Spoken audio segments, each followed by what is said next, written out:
Who is Mrs. Murphy? And what makes her so good? And why? Why would good Mrs. Murphy follow me all the days of my life? She's married to Mr. Murphy. Surely good Mrs. Murphy will follow me all the days of my life. Well, that's the kind of thing that a child might think the Bible is saying. And sometimes I'm not so sure that adults are understanding it much better. So I'd like to talk today about how we read and understand sacred scripture. A long time ago, when I was still a very young man, I came to the conclusion, like most of my peers, that the Bible was to be taken with a grain of salt. I'd heard it said, and completely agreed, that if a human father were to treat his children the way the God of the Hebrew Bible treated his children, we would demand that he be arrested and locked up. This hardly seemed like the sort of fellow whose opinions on morality and social behavior needed to be taken seriously. The ethics of the New Testament were less horrific, but they were rather trite and unrealistic. Anyway, the more I learned about science and history, the more irrelevant the whole thing became. Later, when the conditions and influences of my life aroused a latent interest in spiritual matters, this interest took the form of meditation, yoga, vegetarianism, and a general focus on Eastern religions, because these, it seemed to me, were still in touch with real spirituality. So as literature, the Bible was mildly interesting, but not very consequential to my life. A few years ago, this all changed. I had begun working on a book in which I was exploring historical ideas, and after talking about the Greeks, it seemed appropriate to include a chapter on the ancient Israelites, and to say something about their influence on the history of Western thought. So I took out a copy of the Bible and started reading a bit of Genesis with the intention of writing a short chapter, maybe a dozen pages or so, and then moving on to more important matters. Well, several years and hundreds of pages later, I finally stopped writing about all the wonders I was finding in the Western scriptures. What happened was that I discovered a whole new way in which the story spoke to me. It wasn't the questionable history that interested me. And it wasn't the teachings about morality and social justice. And it certainly wasn't the fantastic claims that defied all scientific logic. What interested me was the symbolism. Hidden within the symbolism of the familiar outer story, there was another, entirely different story. A story that's been lost and forgotten, even though it's been right in front of our eyes the whole time. The symbols and images and metaphors in the story of the Bible describe an inner psychological journey, not the journey of a nation, but the journey of a human soul. Let me share one such story to show you what I mean. Here's the outer story.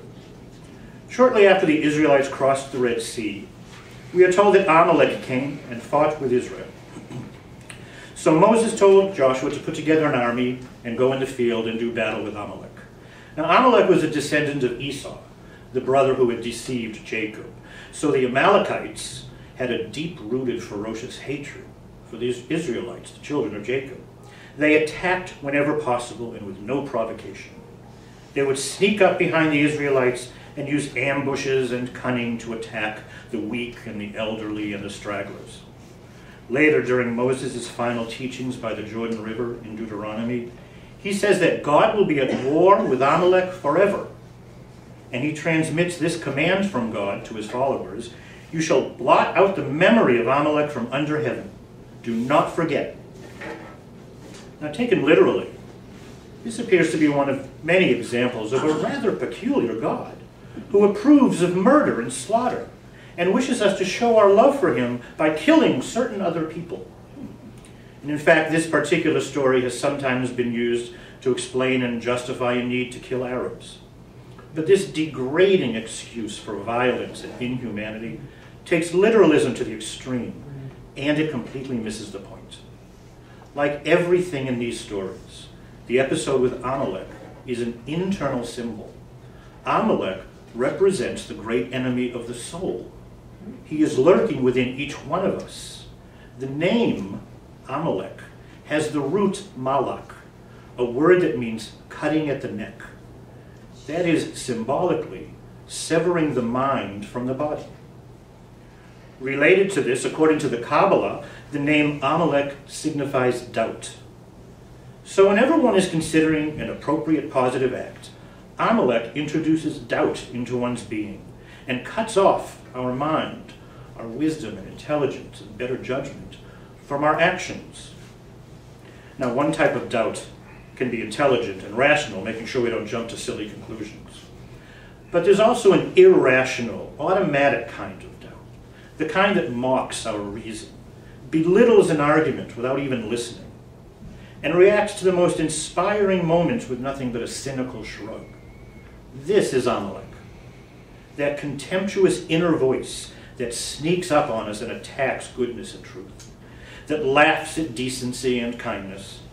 Amalek represents that all too familiar cynicism that pounces on any sign of weakness, that doubts the importance of anything besides our petty selfish desires.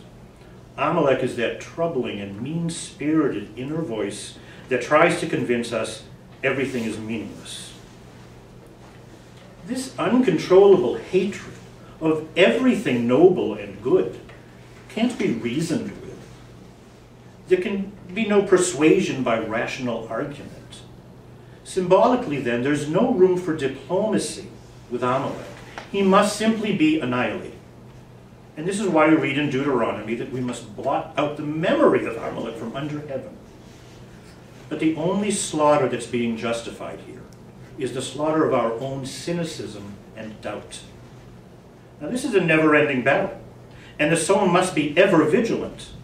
In a later story, King Saul would battle the Amalekites, and he would lose his kingship precisely for letting the king of the Amalekites live. David, in his own battle against them, would fare better, but he would not let any Amalekites escape, but 300 of them would escape. I'm sorry, he would not let them escape, but 300 would escape. Some Amalekites always escape. And that's the point the Bible is making. This deadly inner voice does not give up. It will never leave us in peace, and we ignore it at our peril. Like God, we must be at war with Amalek forever. So I hope you can get a sense that even though the stories themselves may not be literally true, the meaning revealed by the stories is true. Among contemporary people, myths tend to be dismissed as childish fantasies or the unscientific gropings of primitive minds. And this is why followers of Western religions have typically insisted that their scriptures aren't myths at all, but have to be taken as literally true. This, however, in my opinion, merely takes away much of the effectiveness and power of religions, rendering them spiritually useless, often sounding rather foolish, as well as being a perpetual cause for violence and war. But the mythological vision of the world has always been, and still remains, a crucial way of experiencing and understanding our human reality. Not because myths offer pseudo-explanations for weird historical events or strange phenomena in nature. It's because myths reflect our deepest psychological and spiritual truths. They bypass the censoring mechanism of our mundane reason and open the heart and mind to higher dimensions of consciousness. All the violent battles in the Hebrew Bible, and all the violent battles in the Quran, the Bhagavad Gita, etc., as well as many harsh-sounding admonitions in the Gospels. Sell your coat and buy a sword. Hate your father and mother. These can be read in this way, not as literal stories about hurting people. God doesn't advocate murder, but as symbolic instructions for conquering our own inner weaknesses and negativity in order to make the soul fit for the journey of enlightenment. This is the inner meaning of returning to the promised land. Not a change in external location, but a change in our internal condition. So I invite you to take a fresh new look at the wonderful stories and legends from all the world's spiritual traditions. And I'm not suggesting that my interpretations are the only way of understanding their symbolism. There is no one right way to understand these stories.